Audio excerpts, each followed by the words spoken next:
Good morning. Thank you for coming. It's that time of year where I get to do the second major task outlined in the charter for me. First is the state of the city. The second is delivering the proposed budget. I'd like to thank Councilmember Scala for coming this morning, our VIP in the room, and all the staff, and guests, and even the press. Thank you for coming. This is I think a 20 or 25 slideshow to overview the budget. It's absolutely an overview. It doesn't have every detail, but we'll tell you by the end how to get it, where it is, and then take Q&A. This has been a particularly difficult year to balance the budget. I'll go into some detail about that as we go through. But the big picture, the city is in this budget proposing to spend a total of a little under $441 million next year. That's about $14 million less than last year. Now you'll see that there's only a little under $420 million in revenues. But that's okay. The general fund is balanced. And in the utilities, it's very common for us to save money up over the years and then do a big project in 1 year. And that's what creates this disconnect between revenue and expenditures. So these are totals, not the general fund. The general fund's included. This budget does propose to add 27 full-time equivalent positions. That would take us to 1,481 employees, or 1,196 per thousand, which, as you can see on the chart, is keeping pace with the community. So it's about exactly the same as last year. The thing I want to point out about the chart that I think is cause for continued concern is the dark part of the bar versus the light part of the bar. The dark part of the bar is the general fund. It is at an all-time low. Every year we reach a new all-time low when it comes to staffing compared to the size of the city. The utilities are keeping pace, and that's a good thing. So I'm going to continue to talk about the internet and what it's doing to our income and what that means to the services we provide. So this year, as we began to prepare the budget, we confronted a lot of challenges. I'm going to talk about them a little bit. The first one is the biggest challenge. We have had, in our history, this is our lowest sales tax growth year in our history, except for the Great Recession. So to put it another way, if you look at our revenue history, we have never had less than 3% growth in sales tax, except for 2 years in the recession. So it's a pretty safe bet to say 3%. It's very conservative. There's a lot of track record on that. What we saw this year was 1%. So we had to cut the budget. We saw this happening early. We were 3 months into the budget when we saw it. We made some changes to reduce our spend, and make it through the year. So we will make it through this current year. But the difficulty is we have to then reduce next year's budget too to match the revenue we have, not the revenue we expected. So we did that, and we did that by cutting the budget. And I'll talk about all the techniques we used to reduce our spend for next year. While that happened, while revenue didn't come in as we have always seen it come in, healthcare costs have risen significantly, and the Affordable Care Act has had its impact on cost. We believe the Affordable Care Act has done very good things for the social side of our employee base. There are people who have insurance now who didn't before, but there is a cost to it, and so we still wrestle with those costs. The other remarkably expensive thing is pharmaceuticals. The cost of these have skyrocketed, and it's not just for us. This is a national phenomenon. we are struggling with what to do to try to reduce our expenditure and our use of those, but at this point, we simply have to find the money to pay for it. So we are self-insured. That means we, the employees, pay for we, the employees. The city government contributes some, but not all, and it's not an insurance company that's taking that risk through premiums and payments. So you can see there claims were up by more than $1 million, pharmaceutical costs were up, and we have to offer health care to more employees with the ACA. So all of those things acted to create quite a hurdle. So less revenue, a lot more expense. Then the federal government changed overtime rules. I think everyone's familiar with this by now. It's hard to judge what the cost will be on that, but we have to pay overtime for a lot more folks than we used to, and there's no money, right? So the only way to manage that is to not have them work the overtime or to flex their schedule. So if you work, we have 609 meetings at night in 1 year. We do a lot of overtime. So to get around that, we will do the work and then we'll give them the day off the next day, or the hours, equivalent hours. That's our techniques we're going to use to work through this and try to avoid the cost. Occasionally, we're going to have to pay the cost. So we don't have a way to estimate this impact at this point. Other challenges, we have had 2 major grants end. One was for firefighters. This budget does pick up the cost for those firefighters, so they're not going anywhere. We're going to keep them.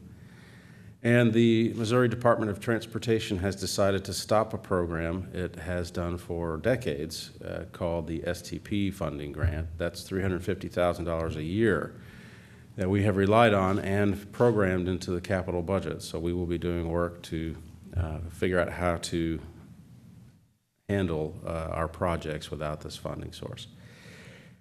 And if the list wasn't long enough, we have another hit. There were no savings from 15 that we can use to shore up some of the holes we have. So that is quite a headwind when you start the process to create the budget. That's enough problems for any budget office or city manager to deal with. But I'm very proud to say we have dealt with them and we are going to present a balanced budget. But we didn't do it without pain.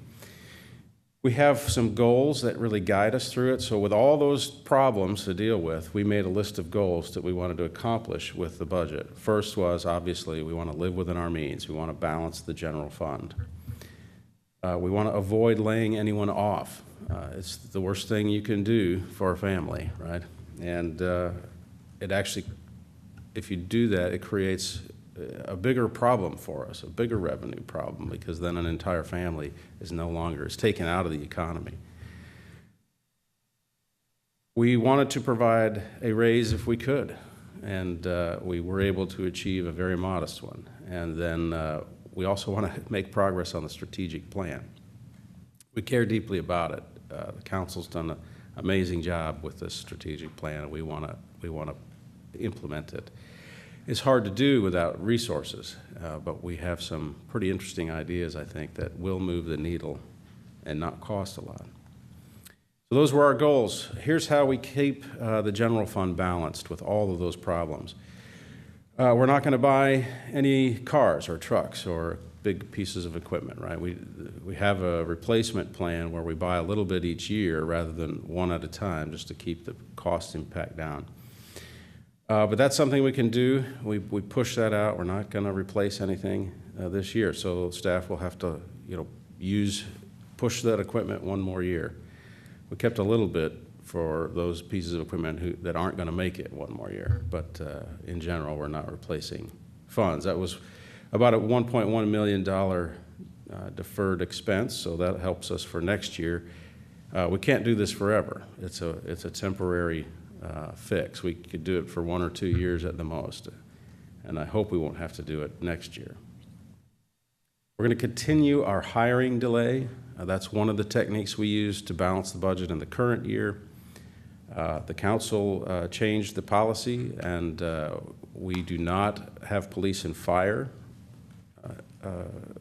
have to do this. And so we're going to continue that policy where, except for police and fire, when a job opens, we will keep it open for 45 days before we start to refill. That creates about $200,000 in savings in a typical year. We refinanced the debt on City Hall, so we came up with, lowered our expenditures by $260,000 every year. Thank you, Michelle Nix and Finance Department, for great work there. I never thought I'd live to see the day when interest rates were lower than 2%, but we've seen them. And then we took $1 million in departmental budget cuts. So that's how we balanced the general fund. And that was literally nickel and diming every account. So there's no major cuts to announce. It's everything got cut by a little bit. So there's other actions we're proposing in the budget. One is to change our policy about the recovery of building inspection fees. Right now, our goal is to recover 75% of the cost. We're proposing to council to increase that to recover 100% of the cost of the building inspection from the folks that come ask for the building inspection. So that would be a $1 per $1,000 of value of the construction increase. That's the way that fee is constructed. It's a cost per $1,000 of value. So we're proposing adding $1. That would take us to the 100%. We are also, on the healthcare side, we have 3 plans employees can choose from. There's one that's the most expensive, there's the middle ground, and then there's the most affordable. We're going to close the most expensive plan to new enrollees. So if you're already in the plan, you can stay in it. We're not kicking anyone out of a healthcare plan, but we are going to try to stop the bleeding financially by closing it to new enrollees. In the general fund, we started the year saying no new staff. We got to not increase our spend. We were able to, through a budget neutral method, find enough money to add 3 police officers and 1 position in economic development to focus on our entrepreneurism. All that is within the budget we already have. So we didn't increase the spend, but we increased the employee count that way. And I'll go into more detail about how we manage the economic development position. It's really funds that became available there if we move the airport to that department. I'll get to that in a minute. Other important considerations, we have 2 propositions next week, I think, or 2 weeks from now. And Prop 1 is the lodging tax. This budget is balanced whether or not that passes. All that will do is decide whether we build the terminal or not. Proposition 2 is a sales tax on vehicles that are purchased outside of the state of Missouri. That's an interesting question on the ballot. If it passes, we keep doing what we are doing. It's not an increase in tax, it's just continuing one on a very small niche of transactions. But it does add up. It's about $500,000 to the city government. So if it doesn't pass, there's more time that we will be able to continue charging before it expires, and we may be able to ask the voters again. The other thing to point out, it's not all gloom and doom. We do have strong bond ratings. We're still AA rated in all of our utilities. I'm going to focus on the utilities cost and then move into other topics. I'm going to go through this somewhat quickly because you're going to get a copy of this. We, every year, try to minimize the increase of our utilities. We know it's a hardship for some families. So it's always very low. It's 1% and 2% if we can do it. We go many years by skipping, too. So last year, for example, I don't think we had any increase in electricity, if I remember right. So this year, we're proposing a 2% increase in the operating rate for electric, 2% in water, and we still compare very favorably when you do the benchmarks to other cities. The sewer, we're proposing a 1% operating rate increase, but the voters have already approved a 4%, so that would be 5% for sewer. Again, even with that, we compare very favorably to our neighbors. And stormwater, a big percentage increase on a very tiny fee. So, but this is voter approved. It's a 25% increase. And you can see the chart there. We will eventually we'll move from $1.80 up to $3.37 over that period of time. So that was a ballot last year. The solid waste has no increase, and the total impact of all of those utilities is about $3.59 on the average household. Want to hit pension. No budget presentation will be complete without talking about pensions. You see that red bar there in 13. That was the year we reached our low point in funding and out of control costs. So we made a lot of changes in 13 in partnership with staff, council, and the financial institutions that we work with. And we've turned the corner. You can see all funds are becoming healthier. The loggers general, loggers utilities have reached the line where they're considered healthy, and we still have a way to go with police and fire, but we are headed in the right direction. You may remember last year the council took $5 million from general fund reserves, put them into the police and fire pensions. That's why it jumped in 1 year, 3% in fire and 4% in police. Okay. You're going to get tired of hearing me talk about sales tax erosion. You know, we built this system of relying on sales tax in an era that didn't have the internet and didn't have the massive federal subsidy of the internet. Subsidy made by not charging sales tax on internet transactions. We continue to see large losses to that. So have to point out that it's about $10 million this year that we are not receiving that we would have if the federal government wasn't subsidizing Amazon. There is a bill at the federal level that would equal the playing field, would have online retailers pay the same sales tax as brick and mortar retailers, the mom and pop shops in town. It hasn't moved very far, but we are hopeful it will gain some support over time, because we are not the only city in this mess. That subsidy of Amazon has had a direct reduction in funding for police, roads, the bus system, the airport, parks, streets, sidewalks, everything we care about in the city. Okay. The most important point then is, how do we make progress on our most important goals with all of that to wrestle with? Well, we have a few ideas.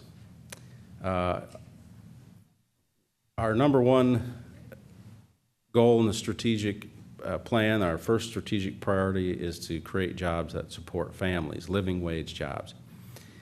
So we're obviously going to continue the economic development department, and we're going to continue our work on entrepreneurship and startups, and thus that position we talked about earlier. We're going to continue our work. Jim Witt is doing so well to widen the opportunities that minority and women-owned businesses have. We're going to do that primarily by reducing the barriers that we put up, quite frankly, unknowingly, to work with us. So when we charge $3 million or make you get $3 million of insurance to get a contract with us, I certainly see the value of that if you're building a road. But if you're doing 10 feet of sidewalk, maybe that's overkill. So we're getting very precise about the need for that sort of coverage based on what we're really buying. That will help small businesses actually get contracts with us. That's one example. We also want to continue to support the Mechatronics Certificate and Degree Program. This is a great success story of partnership. We had our manufacturers in town, 3M and others, come to us and say, hey, we cannot find people to hire locally that have enough math and engineering skills to operate our very advanced machinery. So we approached Moberly Area Community College to say, would you be willing to risk financial risk, for an institution to create a curriculum to produce this kind of an applicant? And they did it, and it's working beautifully. We're now a couple years into this process, and all of our local manufacturers have been able to hire folks out of the mechatronics program. So if you're looking for an investment in your future, I recommend mechatronics at Mac. We want to continue our funding of the CARE program. This is where we pay the salary of young folks who want to experience working and maybe come from a very poor background. And we're going to do something new there. So we're going to continue that program. It's really a brilliant program. If you're a small business owner or a large business owner, we will send you a free employee. We'll pay their salary. And it's generally in the summer, although we have programs year-round. And what we're going to do as a city then, this is one of those brilliant ideas that doesn't cost us anything more, but it increases the impact of CARE. We're going to create in 3 spots. We're going to use the budget we already have, our temporary budget. We're going to commit to 2 years worth of funding for an apprentice. So we're going to hire folks out of CARE, bring them into our business units, and try to teach them our work. So we look forward to getting linemen out of this approach, and so we're very hopeful this will move us forward. Once again, creating jobs that support families, and this way targeting them to the neighborhoods that need them the most. The airport. In August, the voters are being asked to approve a 1% increase in the lodging tax to help fund the new terminal. This budget is the operating side of that, so the operating budget will continue. If that passes, we'll begin the work to build a new terminal. If it doesn't, we will wait some more. We've waited 50 years. So the other point about the airport, and I'll cover this in a little bit, I am recommending that we move it organizationally from Public Works. It's always been a division of the Public Works Department. I'm going to move it to the Economic Development Department. And that's really a reflection of 2 things. One is just embracing this vision that it's really an economic development driver. It's an economic asset to the community. It's not just a facility to operate. So we're rethinking our approach on it. 2, we happen to have a remarkable person, Stacy Button, who has experience, great experience, operating an airport and has done everything we had planned to do. So she's the right person to take the reins over the next 5-10 years to help really up our game at the airport. And that's including federal grants, as well as more air service, as well as a new terminal. That move is what frees up enough money in the general fund to create that job we're talking about, to focus on startups, entrepreneurism. And we're going to focus that attention on the neighborhoods of the strategic plan. So a double win there. Social equity, improving the odds for success for everyone in the community. This budget continues the funding for Glenn Cobbins and Judy Hubbard. They are pictured below. It continues the funding for Dr. Carl Kenny and Jim Witt. They are under contract. Glenn and Judy are employees. And then this budget also continues our focus on creating community events where we can in those neighborhoods so that we can increase the sense of neighborhood, help people feel safer because they know everyone in the neighborhood. We're going to continue our social service funding. This is almost $900,000 that we have traditionally used in the health department. They buy services with that money in very diverse set of services provided. You can see them here: emergency shelters, job skill programming, substance abuse treatment, etc. We're going to continue our summer lunch program, which is going on right now at Douglas Park. So if you're struggling to find food, you can get it at Douglas Park. That's a great partnership we have with the Voluntary Action Center and the public schools. We're going to increase our sustainability efforts in the planned neighborhoods, so the budget also includes an expenditure here where we're going to help folks that have very high utility bills.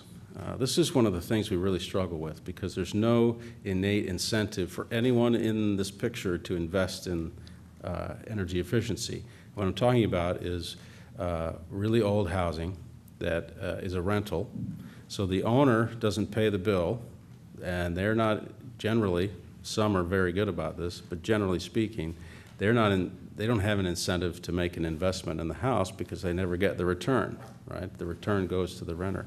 The renter can't afford to make the investment in the house. And why would I invest in their house, you know? So there's this weird mutually exclusive set of incentives that mean we have a significant number of folks in our strategic plan neighborhoods who have very low rent costs and obscenely high utility costs. So I met a person that had $300 rent and $800 electric bill. Well, that's something we want to change. So the Sustainability Office is going to focus on how to do that. This budget also continues funding for CAT television, Columbia Access Television. This is the public access television. I'm repeatedly asked, is that public television? No, it's different. There's really four. So this is the public access where anyone can participate, become a member, learn how to use the video equipment, and then air their creative work products on that station. It is not PBS. So, and it's not the city channel.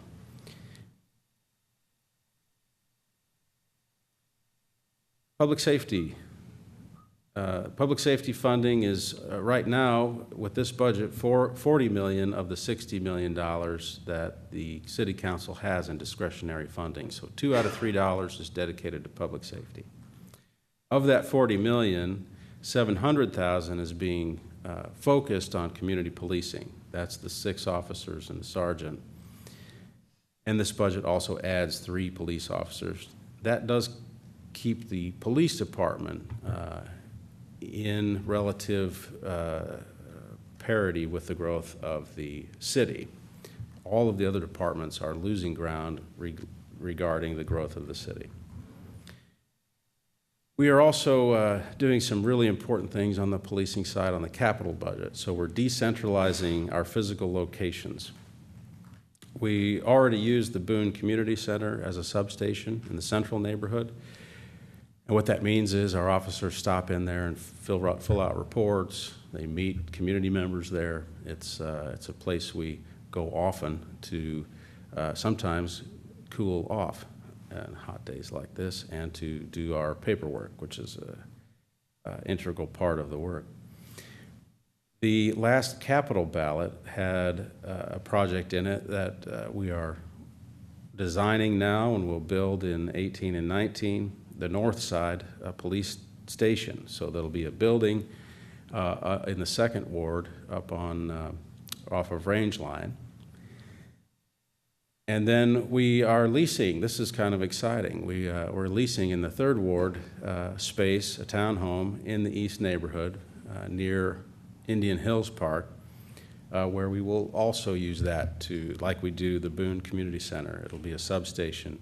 It'll be a place for meetings to be had with our community police officers and create a presence in the 3rd Ward.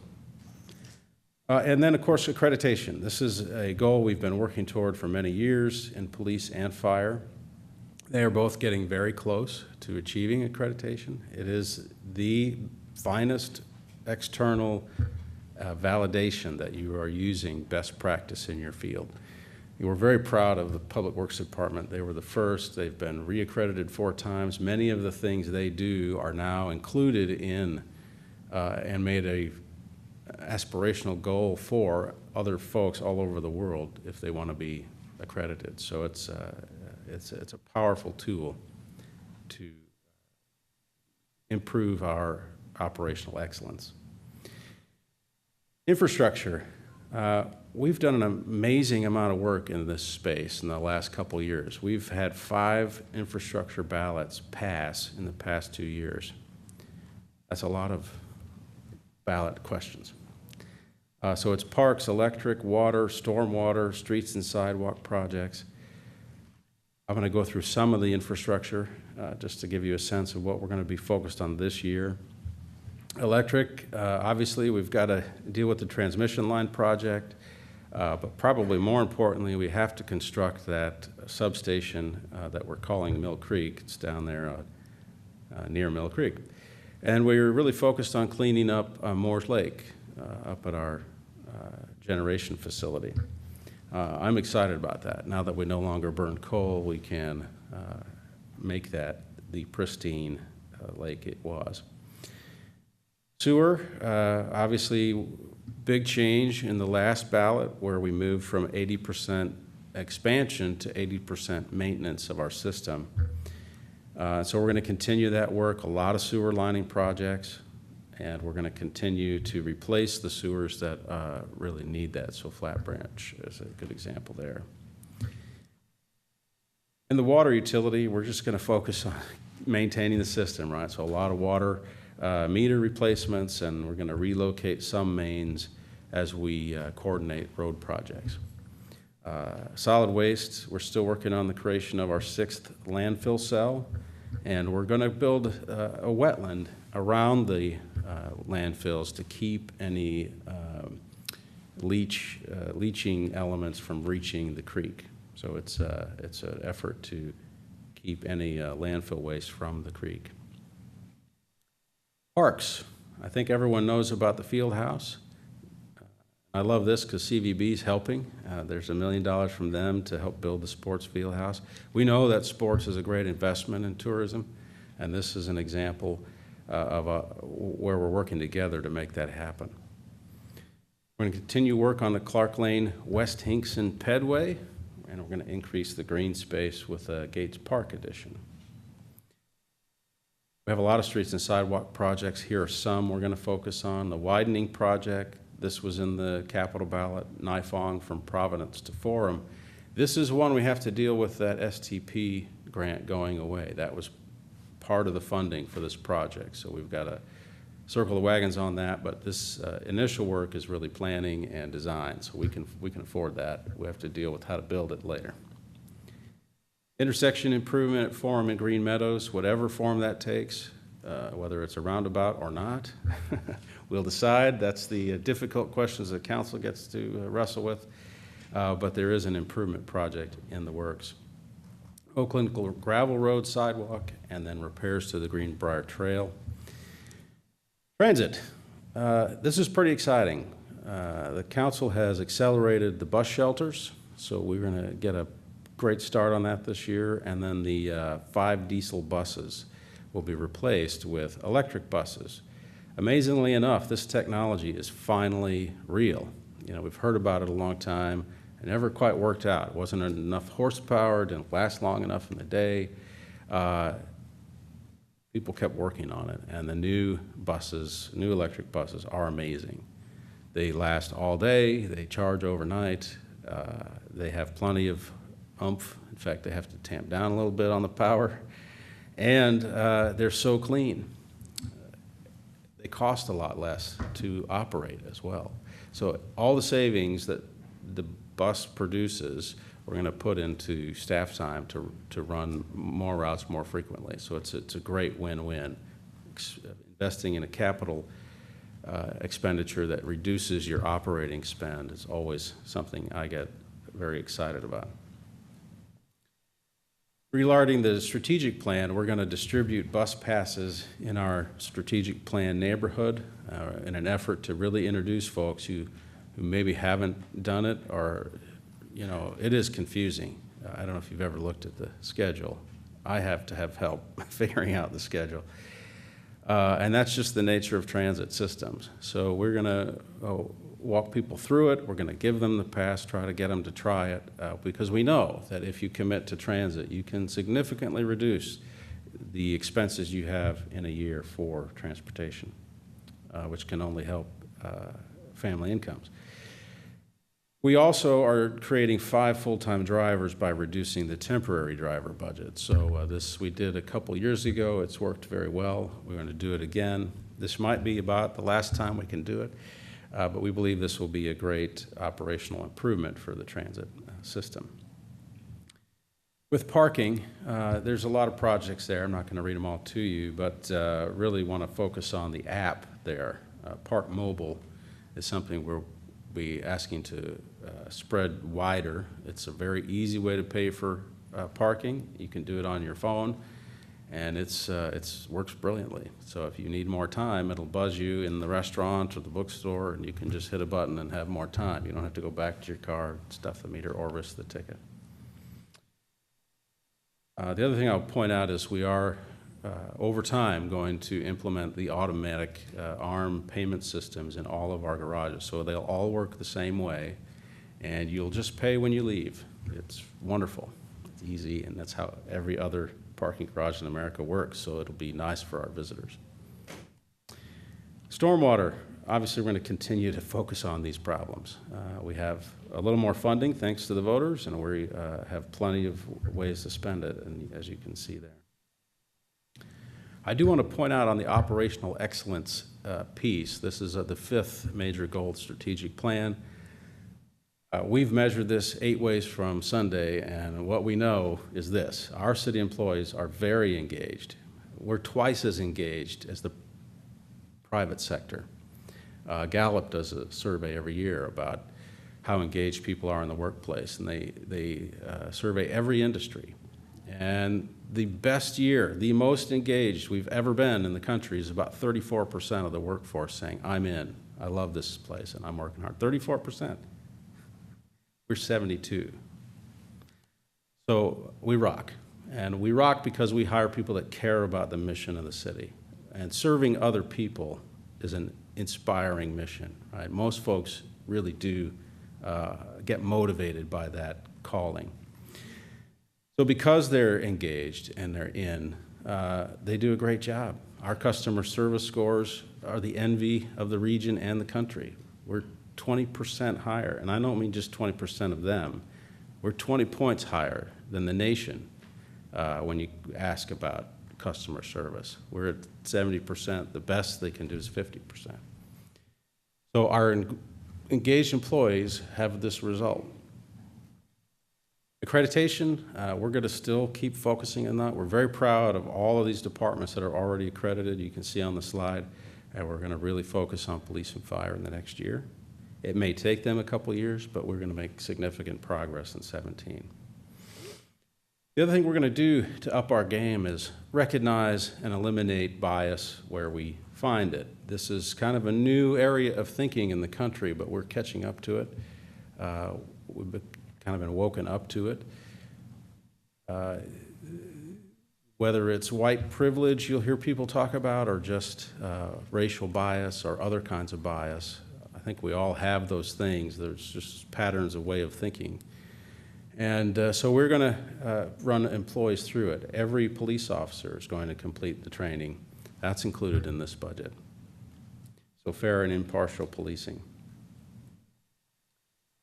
I'm very pleased to report great progress with the contact center. So pleased that for the first time, we're putting in big numbers the number. We started slowly. We did it subtly, and we wanted to make sure we got it right before we advertised. And so it is finally ready for prime time. And I'm very pleased to announce that the number is 874-CITY. So we were trying to get to 3 phone numbers in the phone book. We had 154 numbers in the phone book. We're down to about 70 some odd, and it's nice to be able to stop paying for those. And so what we want to get to is 911 for emergencies. We want the phone number for text for folks that need help to use the telephone, can't use the telephone.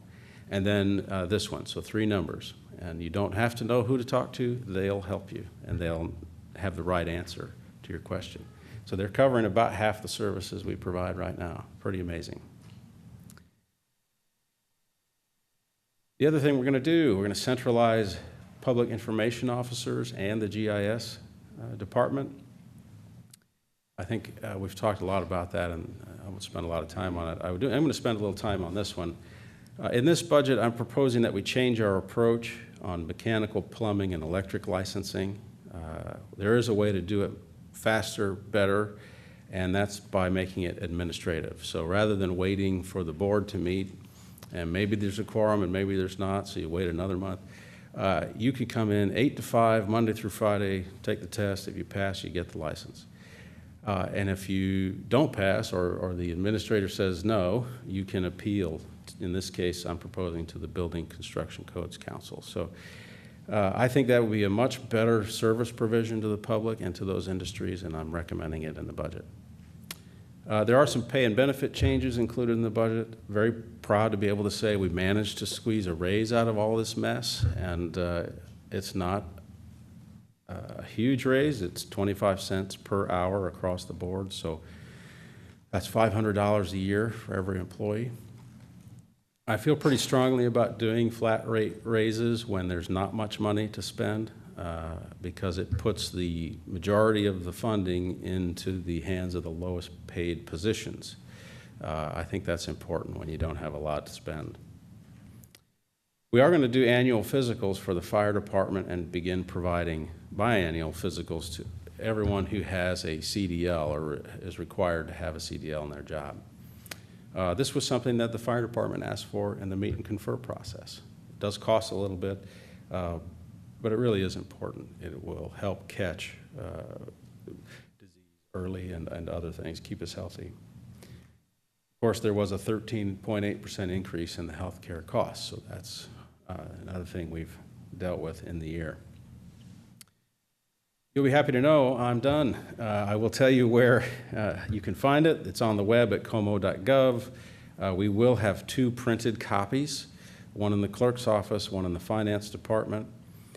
And there are going to be 4 public sessions, 3 where the public can participate, and the 4th is a council work session that's open to the public to observe. So Monday, August 15th is the first public hearing at the regular city council meeting. It will be discussed, no decisions made, but it will be discussed. So there's already an amendment sheet on the budget, by the way. I'm pretty amused by this. I think it's fascinating. Our council has amended the budget before they had it, so it's kind of a fun thing. So we're delivering an amendment sheet with the budget this time. So that's the kind of thing that'll be discussed about where to move money, how much, etc. August 20th, we're going to have an all-day session. That's the work session in this. That's a Saturday, so you're all invited. You might have better things to do, but you're welcome to come in and cool off and listen to us waffle on about numbers. September 6th and the 19th are the 2nd and 3rd public hearings. So again, no decisions made until the 19th. That's where the vote gets taken. And by then, we ought to have all of the amendments hashed out and agreed to. Okay. I'm going to, yeah, that's the last one. So I would take any questions you have.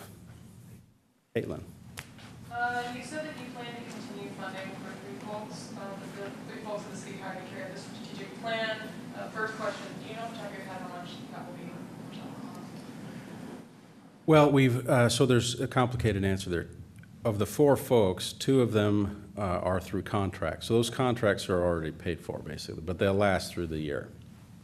2 of the folks are temporary employees, so I think that cost is somewhere in the $25,000 to $30,000 range for the year. Last year when the city hired them, you talked a bit about disparities in unemployment and employment opportunities and other things. And what exactly have those individuals accomplished in the past year? Can you go into a little bit more detail? I would love to. Thank you. Yes. So Caitlin asked me to go into detail about what those 2 individuals do. What did they accomplish? Thanks for asking. I could talk about this for a long time, and I appreciate the opportunity to do it. They inspire me a great deal. I'll tell you about their typical day. If you look back at the state of the city, I mentioned some of the stories there, but Glenn and Judy have been a team for, I think, 20 years doing this work in Columbia. And, you know, sometimes karma works out. Their center lost funding and closed. At the same time, we took on our social equity challenge. And I met them and was so impressed, and they graciously agreed to bring that talent to us. And so what that talent is, how the form it takes is they go door to door in our neighborhoods. They're focused right now on the central neighborhood, but they'll work on the second and third wards too. Now, door to door is tough business. You can ask any council member how tough that is, how surprising some of the receptions are you get. But Glenn and Judy, you know, in the first ward, everybody knows them, and most people know them in the second, third ward. And so they tend to be welcomed into the house. And what they're doing is just having conversations. Now, why is that important? Well, we think we know. So all of our data is federal government surveys, our survey, it's all this conglomerated data. But what goes missing there is you have an absolute inability to know how to fix a problem. You can't target a program at those big numbers and hit the mark, right, very easily, because you don't know who needs that help from this program and this program. So what we do in the government generally is just sort of carpet bomb the community with programs, and hopefully the people that need them find them. Well, there's a massive disconnect in right there, right, that one piece, the people that need it finding the actual program. So that's what they do. They go in, they triage the household. If they don't need any help, great. Move on to the next house. But here's a typical day for them. Walk up to a house in the first ward and get to know the person living there. They're invited in, they have a seat. They scan the environment and find that there's not any food in this house. Nothing in the pantries, nothing in the fridge. So while they're talking to them, Judy will notice that generally. They'll be talking to the person in the house. Glenn will call the food bank, and before they leave, there's a food delivery made. And they tell them, hey, did you know about the food bank? Here's the phone number. Here's how you can get more food if you're in these kind of straits again. Glenn has probably fixed more television sets. So they're there to help folks in any way they need. And he does seem to get put to work on the little house mending things that I'm so far behind on too. But so it's just this work of love, of going around to each family and trying to make them aware of programs they may not have heard of before. And you'd be amazed how many people, no food in the fridge, don't know the food bank is so close and that they can go anytime they need it. So that's powerful stuff. They give them access to the transit system, right? They show them how to use it. They give them a bus pass. They talk to them about Medicaid and, you know, other things that can really improve their life. So that's an example. I'll stop myself from giving you 18 more. Other questions? Mike, I wanted to ask you about adding 3 police officers this coming proposed budget. I talked to Mayor Treese, and he wants to add 4 additional officers as well. So would that be a total of 7, or is this 3 part of that 4 under the mayor's proposal? The 3 is part of the 4, and that's an example where that's an amendment to the budget, right? So we were able to, through our normal process, find 3, which keeps us, you know, in parity with the population growth. The mayor would like that to be 4, so he's made that amendment. That'll get discussed at council, and if it passes, it'll become the budget. So I don't think it's a total of 7, it's a total of 4. Yeah, that answers my question. As we move forward into the next budget too, a lot of people are concerned about the leadership of the police department. Can you tell the people of Columbia where we're at with the police chief right now? Well, there appears to be a possibility for litigation there, so I will not comment. I remember you saying in the past that budget is a list of priorities or values, which I think is a good way of putting it. As we look back at maybe human history, the purpose that governments were formed were primarily public safety. The discussion whether 3 or 4 officers to add is very minor difference there when the police chief and et cetera say that we're short perhaps dozens. They have difficulty responding to 911 calls. I hear the traffic units significantly cut back. We have a lot of other things that you're dealing with, and you've made some decisions that aren't very fun, but I think there's still some harder decisions that could be made. My good friend Mike's here, and we discussed about the parks tax last time, but there's also general funding for the parks operations, I understand. About $5.some million, if I recall from last time. And it's just for instance. There's other things in the general fund that could be reallocated to police. Yes. What about these hard decisions? Because, if the city doesn't provide public safety, why does it exist? Well, you make a great point, and I'll elaborate on that a little bit. Those are incredibly difficult decisions to make because right now, public safety is obviously the first priority of the council. $2 out of $3 that they have to spend on everything. If you boil it down to $3, 2 of them are dedicated to police and fire. So the other dollar pays for everything else. Okay, so let that sink in for a minute. Everything else, $1, police and fire get 2. So if you say, why don't you kill off everything else and fund police and fire, that's absolutely a valid exercise to go through. The difficulty comes, the pain comes when you pick the loser, right? And so the point is that money's not sitting on a shelf. It's being used. It provides pools in the poorest parts of town. Should we shut those down to get cops? That's a tough decision for councils to make. That's the balancing act they have to wrestle with every year. Now you could say, well, we're just going to cut the parks budget by $1 million and move that. But then Mike has to make a decision, and the council has to know what it's going to be, right? They want to know, hey, I didn't want you to close the pools. I just wanted $1 million. Well, Mike's got, well, do I shut down Stevens Lake Park? That saves money. These are the kind of choices that are the real impacts of that thinking. So what we're going to do, if that becomes an exercise, is lay out exactly what the money buys so that the whole community and the council knows here's the real cost of moving the money. That's why it's difficult. That's why it's painful.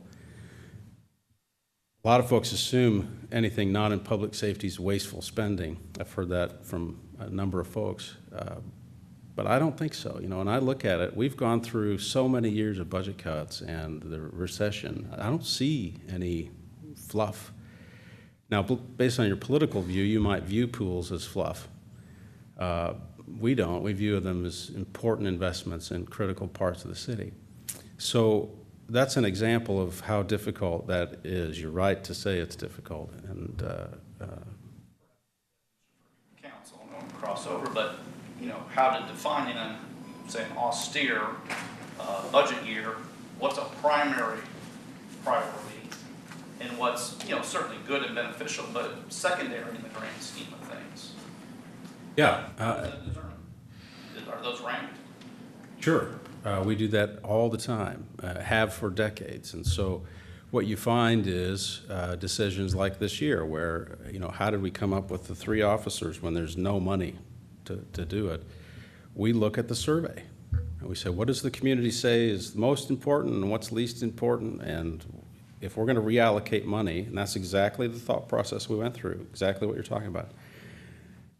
We said, what's the least painful cut to make somewhere so we can move it over? So we cut it from, this budget proposes reducing a funding source for streets, for street maintenance, to put it into police, because that is the change in the survey we've seen over the last 3 years. It used to be roads were by far the most important to the community, by far, and then public safety came in second, still very important, but a significant number two. That's flipped. Now police is far more important than roads. So what we're trying to reflect is that change in public sentiment and say, okay, we'll respond to that, and we'll move some money from streets to put it into public safety. So we are doing that very thing, and we do it every year. Yes? So I was really interested to see that in operational excellence, there's that recognizing and eliminating bias section.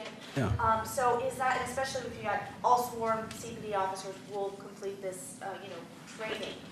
Is that something that came about this week after all of the tension that happened, like a city council, or is that something that was thought of before? I'm glad you asked that. We've been working on this for years now, and so the health department has they have 3, the city government has 4 certified trainers in building inclusive communities, recognizing bias, race impact, and how our race relations are still a struggle that we have in this country. So we've been doing that training for a number of years. We were talking about getting everyone in police trained months and months ago. So it is not a response to anything that happened this week. This was in the draft budget from the first draft, which happens a long time ago, 6 months ago or so, on the staff side. So it's something we have cared about and are working on. So, but will it be an effort that's going to be maybe ramped up now, in light of, nationwide, in light of those kind of tensions? Sure. Yes, I mean, we're absolutely concerned. It's tragic what is happening in America right now, and we worry about our cops every day. Everyone in the city is chewing their nails and worried about those folks. So we are supportive of them, and we're going to provide this training because, quite frankly, this can help improve safety for our officers, right? I won't go into a lot of detail on, the cause of shootings and the hatred of police and vice versa, but having good relationships with the community is the only way through that. Yes? What exactly does this training entail for officers? Okay. It's significant and it's detailed, and I'll try not to bore you to death with it, but the basic premise is that, when you think about it, we all have biases. And they're not necessarily evil or good, but they're biases, and we should recognize them. Sometimes, quite frankly, they are evil, but we don't want to target anybody or make anybody feel like they're under fire here. But it's really to explore the concept that we all have these biases and that they're born out of just where we grew up, who our family was, what experiences we had. And we get very blunt about race relations. And one of the more powerful things I've seen is an exercise where you can YouTube something that represents what I'm talking about here. It's a powerful thing. A white woman and a black man start telling their stories.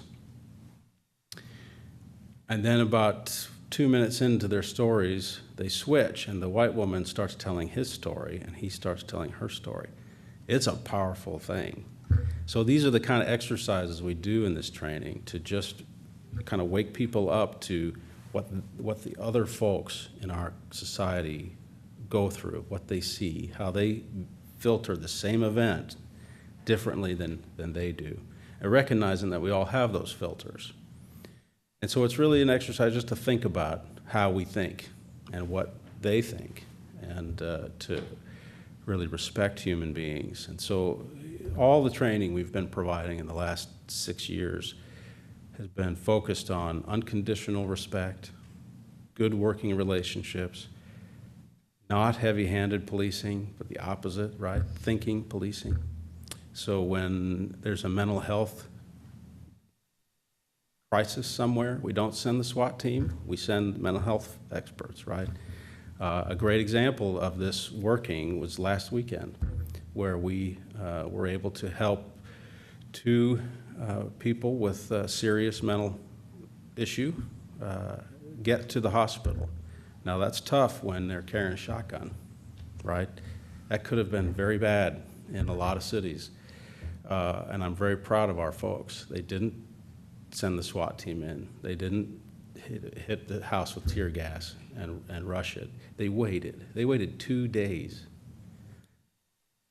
until we had the opportunity to take them into protective custody and take them to the hospital. So I'm proud of that. And that's a result of this training. Caitlin. So you found 3 more officers in the budget. Are there any plans to add those or any more officers for community outreach unit? So the question was, we found enough money for 3 officers, might end up being 4, and are there plans to add those to community policing? Not at this time. Quite frankly, we created community policing, and the patrol division kind of took the hit for that, right? We pulled them from answering 911 calls to focus on this. Now, what I know and what happens in every city that does community policing is that the whirlwind slows down, right? The number of calls to 911 in those neighborhoods is going to drop.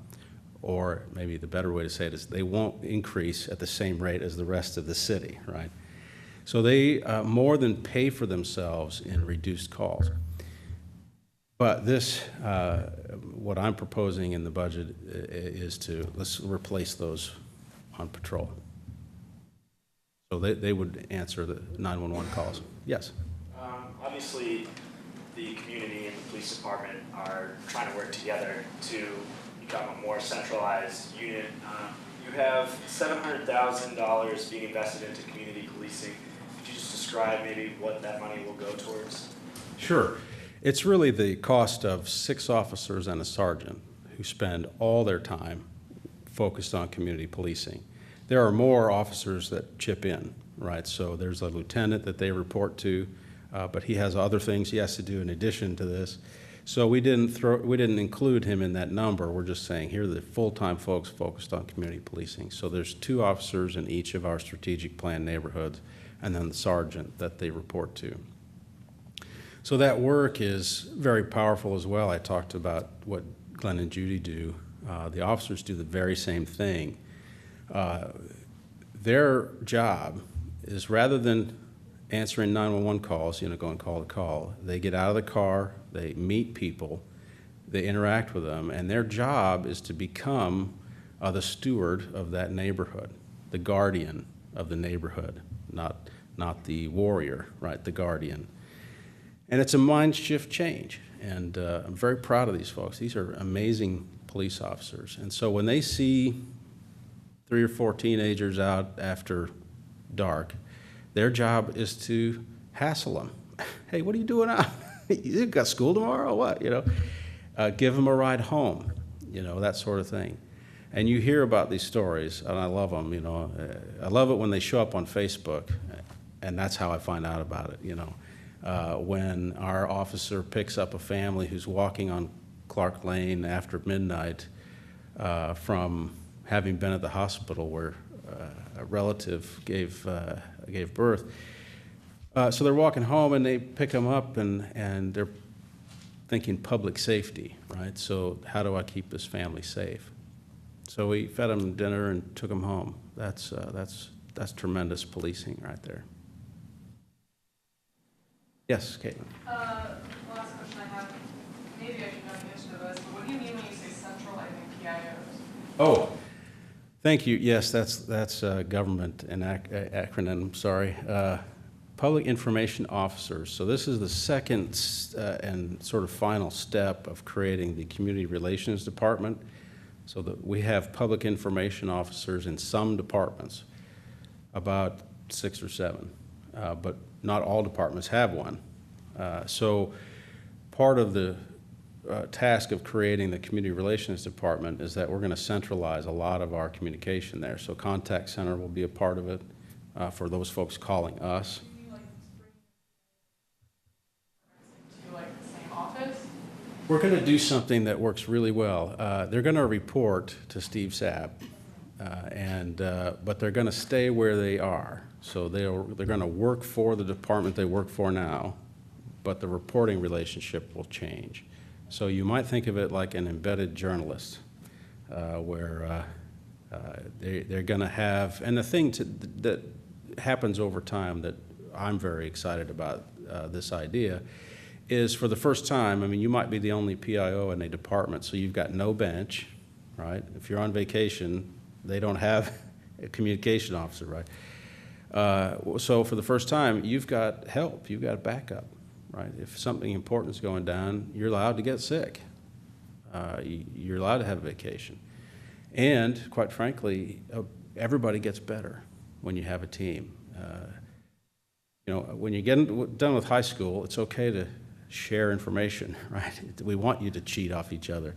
We want you to teach each other great techniques. And so by forming these groups, you know, they can pick up tips and learn more, quite frankly, about the city rather than just that one service line. So that's what we mean by centralizing the PIOs. They won't actually move, but they will all report to our community relations department rather than the department they work for.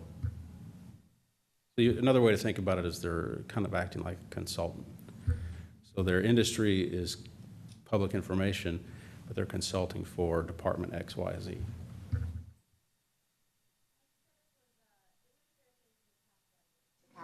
That's fair. Yeah.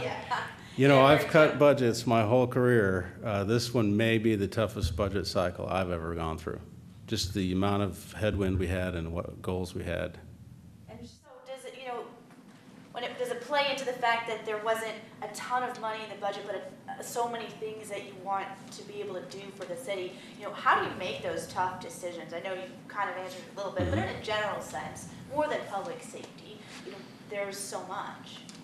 Thanks for asking. You know, one of the struggles we work through is that there are so many rules about each funding stream. So we call this the budget, but it's really a summary of 54 budgets. And it's a 700-page now summary. So we're not going to throw the detail at you, but it's there if you want it. But this is the summary. So each of those budgets has multiple funding streams, and each of those funding streams has rules. And by rules, I mean laws about how they can and can't be used. So that's very frustrating, for example, for a lot of folks, because quite frankly, we can't take money for electricity and spend it in police. We have to deal with police as police, right? So that's why our ballot approach can be helpful, and sometimes it doesn't feel helpful, but it can be. So you have to put a question on the ballot, you know, do you want to fund this? And it's yes or no, but it's never, hey, in this complicated 54 budget scenario, do you want to fund this from here and that from here? You know, we can't ask that, it's too complex. So the budget can be assisted by ballots, but in the process, we're looking more at what are the rules for each of those funding streams. Then we look at what is it we have to accomplish, what's the mission, what's the goal this year. And we get pretty creative about how we accomplish those goals. You'll notice if you read through that slideshow, there's very few of those ideas that are going to cost extra money. They're really taking the money we have now and using it differently. So we do that on a catch-as-catch-can basis, right? So where we do have money that can be spent differently, we think back through. We keep pretty meticulous notes on what the council has said in the last year, starting with their retreat all the way through to that moment, and we try to match what those dollars are to what we were hearing from council.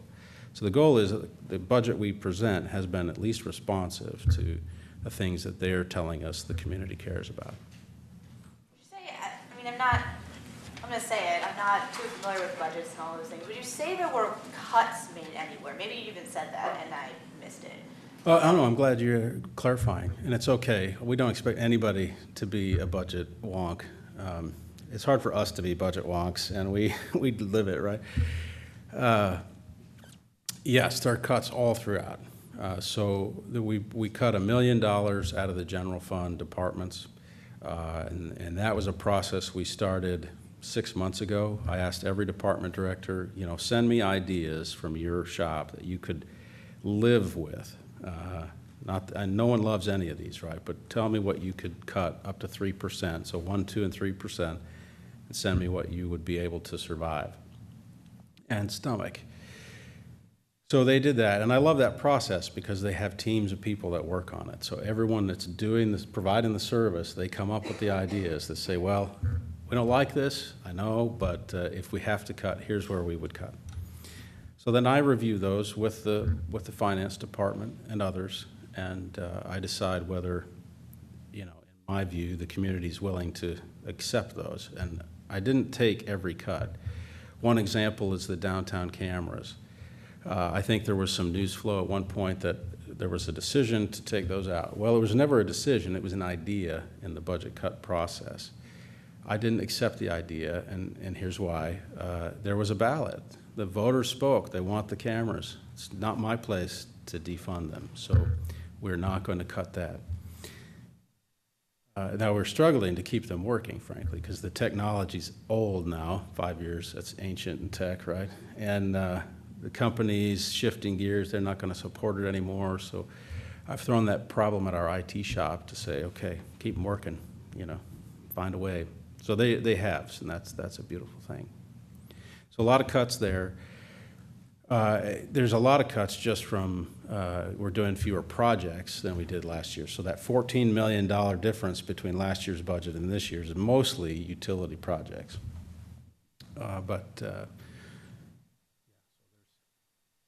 You have to probably read every page to find them all, but there's cuts everywhere.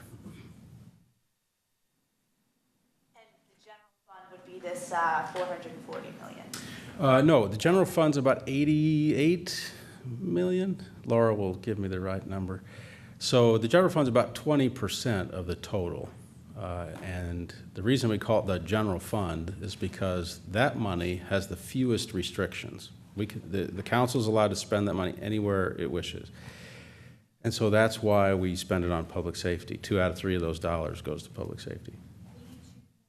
82.9 million.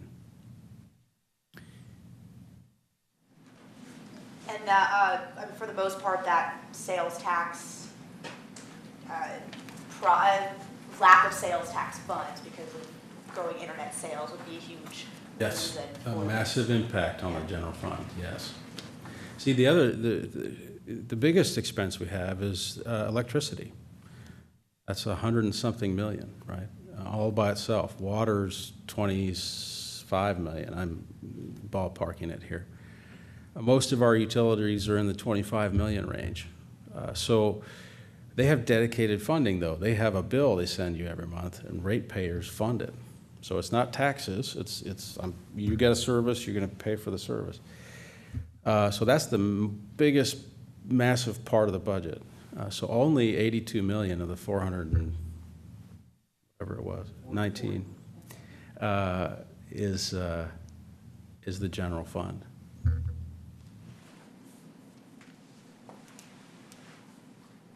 I've got all day. I'm kidding. Looks like we're reaching a lull in questions. So if there are no more, I'll thank you all for coming.